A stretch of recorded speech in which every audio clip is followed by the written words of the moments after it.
Okay, so this is where we started yesterday. Just kind of running through where Connor's game is right now. Forehand, backhand.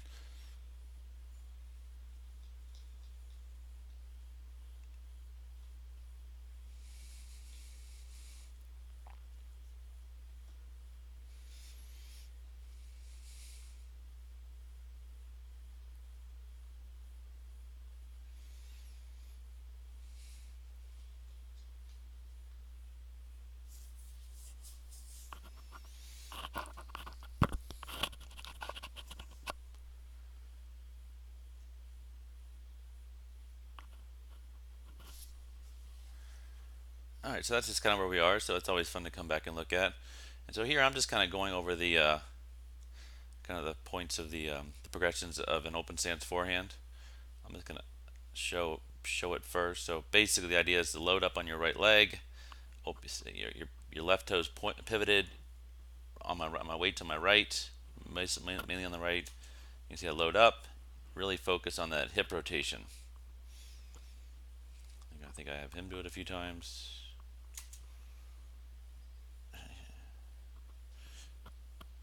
All right, so then let's see. Here are the first ones. Kind of loads up, hips, kind of jumpy a little bit. That's all right. It'll get better.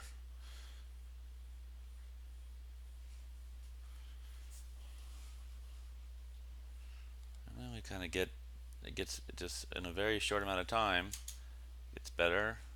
You can see that nice load up.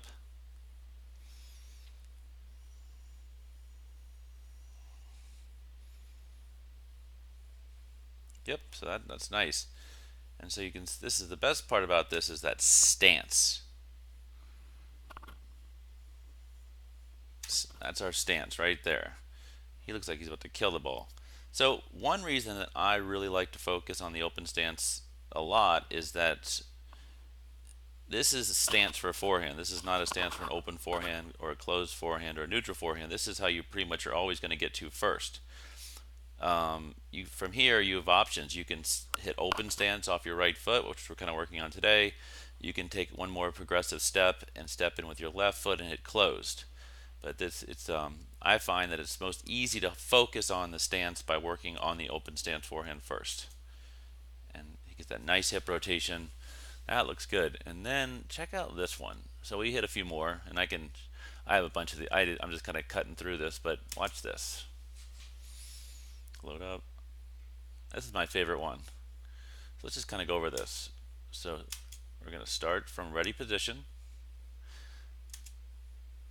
You see, even though it looks like he might be crossing over, look at his first move first. First move first. I think that makes sense. Okay, ready position. That his feet are kind of close together, but this is that he rotates his right foot out and he pivots his left, and then he crosses over, cross, and then he comes back to that open stance. And he loads up. You get that left arm out.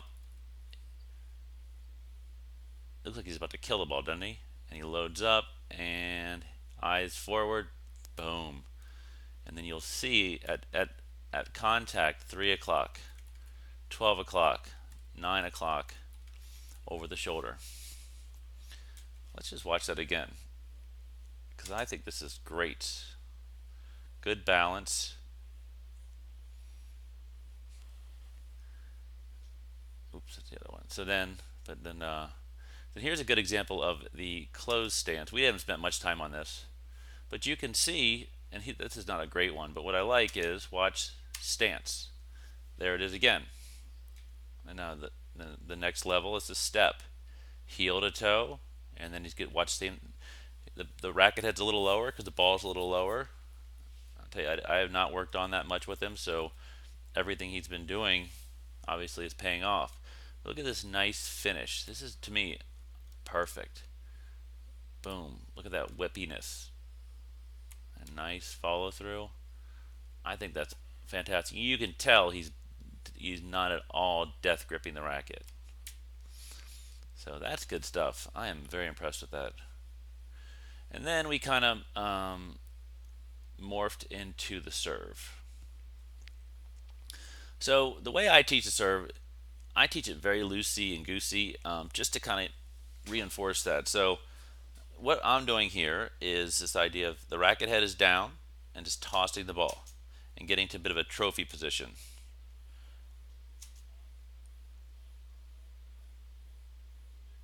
Trying to focus on where the ball would bounce if you didn't hit it. So I'm just basically saying you should bounce right around my toe. And until it's not. And now, what I like about this, what I like about teaching this way is that, and in some, and I don't personally, I don't serve this way 100%. I kind of have my own version of it.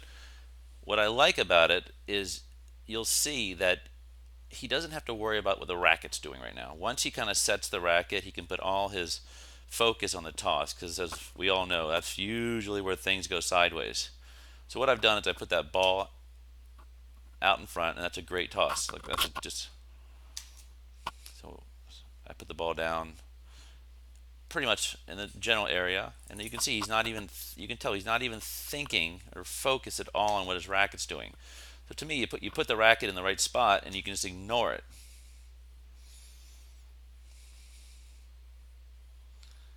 That's good. And then I do a little demo here. By the way, he hits a perfect serve at the end. So then, where did I do that? Not this, not, sorry, I'm skipping through. So you'll see, here we go.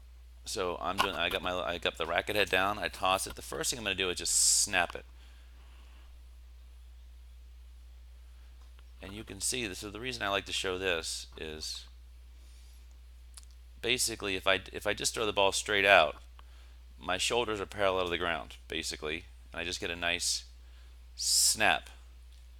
So from here, then, if I kind of angle my shoulders like a little trophy, it's basically the same idea. Snap.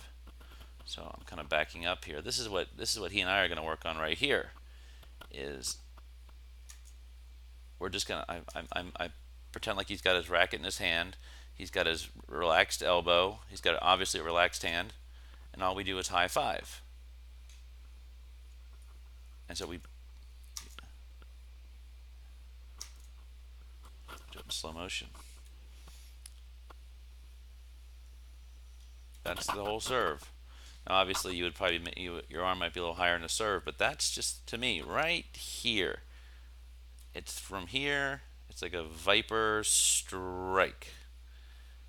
So then we put the racket in his hand.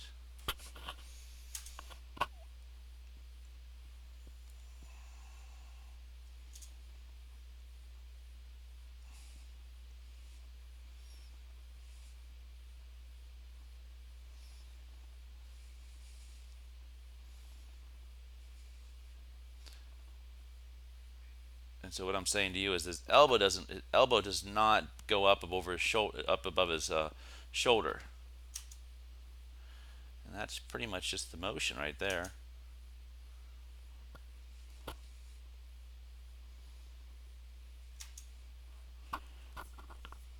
Here it is again. Nice loosey goosey. Boom. That's it. And then here we go. That one's a little wild. Try to kill it. But even in this one, and there's a much better one I'm going to show you, just watch how loose he is. And I think once he's going to realize how, he's got natural power, and the idea is just to find it. So this is the one I just showed you. I know it looks, I know it, and I know it looks a little silly, but you see how it's loose. I mean, then we gotta clean it up a little bit, and then we get to this one, and this one's a lot better. So you see, I'm having him start with the stop sign and drop the stop sign, and what that does, it relaxes the arm. You kind of have a little funny bend in the elbow and a little bend in the wrist. And the idea is, and you can see he's kind of wiggling it around. And here we go. Very relaxed, and he's happy about it. Let's watch it again in slow motion. So what you can see is so let's see, what I really like about this is the angles of his shoulders. They're more or less in a straight line, and you can tell how relaxed he is. And he just has a nice, easy snap. Now we got to work on the things. I think his grip went back to the forehand grip, but more or less, if he can do that, in my opinion, he can do about just about anything. And so one more thing I want to kind of harp on here is watch once the racket starts, just it never stops. So it changes direction, obviously, but from here, once it starts, it never stops. It's a continuous flow, and you can and looks great. So let's just watch that one more time in real time, and there's a stop sign. Just kind of good job, my friends.